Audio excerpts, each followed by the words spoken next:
जाको राखे साइयाँ मार सके ना कोई, बाल न बांका कर सके जो जग बैरी होए, जो जग बैरी होए।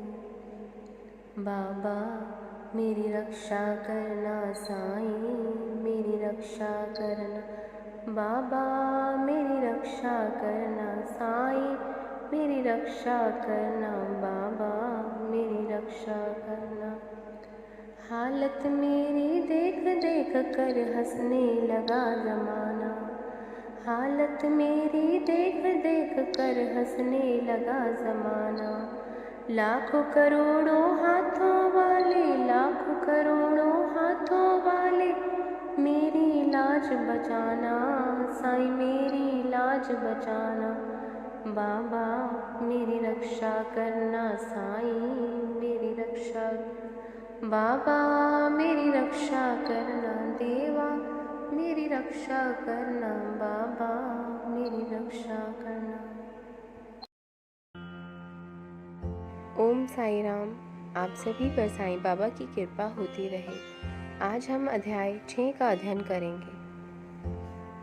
श्री साईं बाबा का अवतार, पावन तीरथ शिरडी। श्री साईं बाबा का व्यक्तित्व। श्री साईं बाबा का अवतार। भारत भूमि संतों की भूमि है। यहाँ समय समय पर अनेक संतों ने अवतार लेकर सत्य मार्ग का दिग्दर्शन किया है। ऐसे संतों में ज्ञानदेव, मुक्ताबाई, निर्वतीनाथ, गौरा, नामदेव, गुणाई, तुकाराम, एकनाथ, नरहरि, नरसी, सतना कसाई, सांवता माली, रामदास आदि अनेक संत शामिल हैं। इनके बाद सत्य मार्ग का दिग्दर्शन कराने के उद्देश्य से शिरडी में साईं बाबा ने अवतार लिया। जितने भी संत हुए हैं वे ईश्वर के अंश अवतार थे, क्योंकि श्रीमद् भगवद गीता के 4 अध्याय के श्लोक 7-8 में स्वयं भगवान श्री कृष्ण ने अर्जुन को संबोधित करते हुए कहा है कि हे भारत, जब जब धर्म की हानि और अधर्म की वृद्धि होती है तब तब ही मैं प्रकट होता हूँ। साधु पुरुषों के उद्धार, दुष्कर्म करने वालों का नाश करने व धर्म की स्थापना के लिए हर युग में मैं अवतरित होता हूँ। यथा यदा यदा हि धर्मस्य ग्लानिर्भवति भारत, अभ्युत्थान धर्मस्य तदात्मन सुरजमहम, परित्राणाय साधूनां विनाशाय च दुष्टतां धर्मसंस्थापनाय संभवामि युगे युगे। इस प्रकार साईं बाबा भी ईश्वरीय अंश अवतार थे। श्रद्धालु भक्तों के अतिरिक्त ग्रंथ लेखन स्वयं हेमाड पंथ का भी मानना है कि श्री साईं बाबा भगवान दत्तात्रेय के अवतार हैं। इसी रूप में उन्होंने ग्रंथ लेखन से पूर्व उनकी वंदना भी की है। दत्तात्रेय स्वयं ब्रह्मा, विष्णु, महेश के अंश अवतार थे, जिन्होंने सती अनुसुईया के पुत्र रूप में जन्म लिया था। इस तरह साधु संत भगवान के ही प्रतिनिधि स्वरूप होते हैं और उचित समय पर अवतरित होकर अपने कार्यों द्वारा एक प्रकार से अवतार कार्यों को संपन्न करते हैं। आशय यह है कि जब ब्राह्मण, क्षत्रिय, वैश्य आदि अपने कर्तव्यों से विमुख हो जाते हैं, शुद्ध ऊंची जातियों के हक छीनने लगते हैं, जब धर्मचार्यों का निरादर होने लगता है, निंदा होने लगती है, जब लोग अभोजनीय पदार्थों व मदिरा का सेवन करने लगते हैं, जब धर्म की आड़ में ब्राह्मण आदि अपने कर्म से विमुख हो जाते हैं, कर्मठ लोगों की धर्म में अरुचि होने लगती है, सामान्य लोगों की ऐसी धारणा बन जाती है कि धन, संतान, स्त्री ही सब कुछ है और वे सत्य मार्ग को त्याग कर पतन की दिशा में अग्रसर होने लगते हैं, तब ईश्वरीय अंश रूप संत इस धरती पर अवतरित होकर अपने उपदेशों व आचरणों से धर्म की स्थापना करते हैं। शिरडी में साईं बाबा का अवतार भी इसी उद्देश्य की पूर्ति के लिए हुआ था। साईं बाबा वेशभूषा से तो यवन लगते थे, लेकिन हकीकत में वे हिंदू ब्राह्मण थे। स्वयं साईं बाबा ने अपने अंतरंग भक्त म्हालसापति को बतलाया था कि मेरा जन्म पाथर्डी के एक ब्राह्मण परिवार में हुआ था। मेरे माता पिता ने मुझे बाल्यावस्था में ही एक फ़कीर को सौंप दिया था। उस समय वहाँ पाथर्डी से कुछ लोग आए हुए थे। तब बाबा ने पाथर्डी के अपने परिचितों की कुशल क्षेम भी पूछी थी। इसी तरह पूना की एक प्रसिद्ध विदुषी महिला श्रीमती काशीबाई कानेटकर ने साई लीला पत्रिका भाग 2 के पृष्ठ 69 पर अनुभव नंबर 5 में प्रकाशित किया कि बाबा के चमत्कारों को सुनकर जब वे लोग अपनी ब्रह्मवादी संस्था की पद्धति के अनुसार विवेचना कर रहे थे कि साईं बाबा ब्रह्मवादी हैं या वाम मार्गी हैं, इसी सिलसिले में एक बार जब कानेटकर शिरडी गई तो साईं बाबा के बारे में उनके दिमाग में अनेक विचार उठ रहे थे। जैसे ही उन्होंने मस्जिद की सीढ़ियों पर पैर रखा, बाबा उठकर सामने आ गए और अपने हृदय की ओर संकेत कर कानेटकर की ओर घूरते हुए बोले कि ये ब्राह्मण है, शुद्ध ब्राह्मण, इसे वाम मार्ग से क्या लेना देना। इस मस्जिद में कोई भी यवन प्रवेश करने का दुस्साहस नहीं कर सकता और ना ही वह ऐसा करे। फिर उन्होंने अपने हृदय की ओर संकेत करके कहा कि यह ब्राह्मण लाखों मनुष्यों का पथ प्रदर्शन कर सकता है और उन्हें अप्राप्य वस्तु की प्राप्ति करा सकता है। यह ब्राह्मण की मस्जिद है, मैं यहाँ किसी वाममार्गी की छाया भी नहीं पड़ने दूंगा। पावन तीरथ शिरडी महाराष्ट्र प्रांत के अहमदनगर जिले में बहने वाली गोदावरी नदी के तटवर्ती क्षेत्र बड़े भाग्यवान हैं, जहाँ अनेक संतों ने जन्म लिया। ऐसे संतों में संत श्री ज्ञानेश्वर महाराज प्रमुख थे। जहाँ तक शिरडी का प्रश्न है, यह अहमदनगर जिले के कोपरगांव तालुका में है। गोदावरी नदी पार कर लेने के बाद जो सीधा मार्ग जाता है वह शिरडी जाकर ही समाप्त होता है।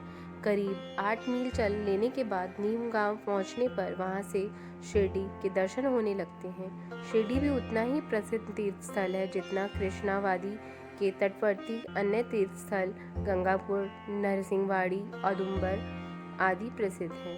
श्री साईं बाबा ने शिरडी में अवतार लेकर उसे उतना ही पावन बना दिया जितना पावन दामोजी ने पंढरपुर के निकट मंगलवेढ़ा को, समर्थ रामदास ने सज्जनगढ़ को, दत्तावतार नरसिंह सरस्वती ने वाड़ी को पावन बनाया था।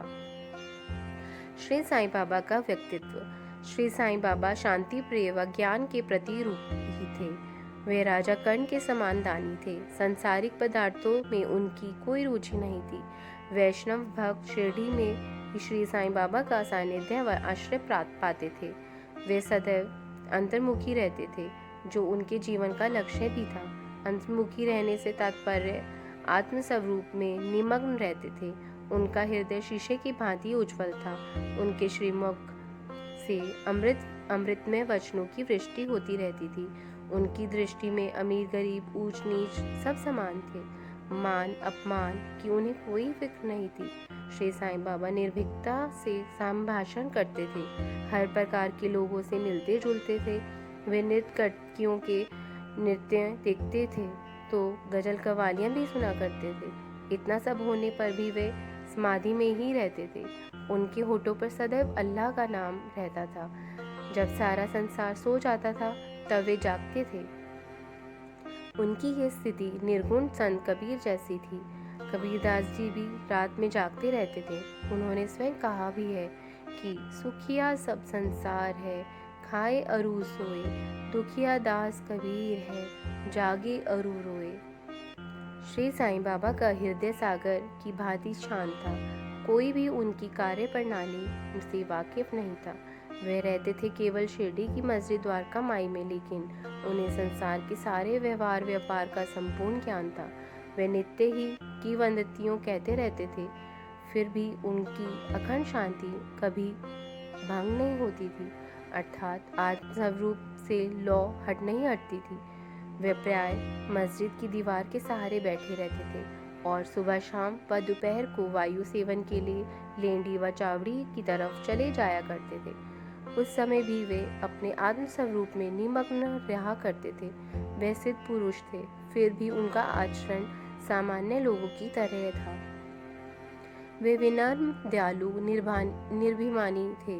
उन्होंने सदैव सभी को सुखी किया। ऐसे सिद्ध पुरुष के पावन श्री चरणों से शिरडी भी पावन हो गई। जिस तरह संत ज्ञानेश्वर ने आलंदी को, एकनाथ ने पैठण को पावन किया था, ठीक उसी तरह श्री साईं बाबा ने शिरडी को पावन किया था। शिरडी के पुष्प पत्र कंकड़ पत्थर धन्य हो गए जहाँ श्री साईं बाबा के चरण पड़े। वे शिरडीवासी भी बड़भागी हैं जिन्हें श्री साईं बाबा के श्री चरणों में रहने का सौभाग्य प्राप्त हुआ।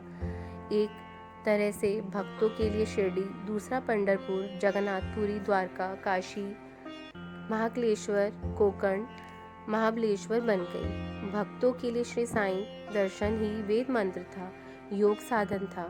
श्री साईं बाबा से वार्तालाप करने से उनके पापों का नाश हो जाता था, तो चरण सेवा प्रयाग स्नान के समान थी। श्री साईं बाबा की आज्ञा भक्तों के लिए वेद वाक्य समान थी। शिरडी के लोग व श्री साईं भक्तों के लिए श्री साईं बाबा ही रामकृष्ण व पर ब्रह्मा थे। वे मंगल मूर्ति थे। शिरडी में रहते हुए भी श्री साईं बाबा का कार्य क्षेत्र उत्तरी भारत, पंजाब, कलकत्ता, ढाका, गुजरात, कोकण तक व्यापक था।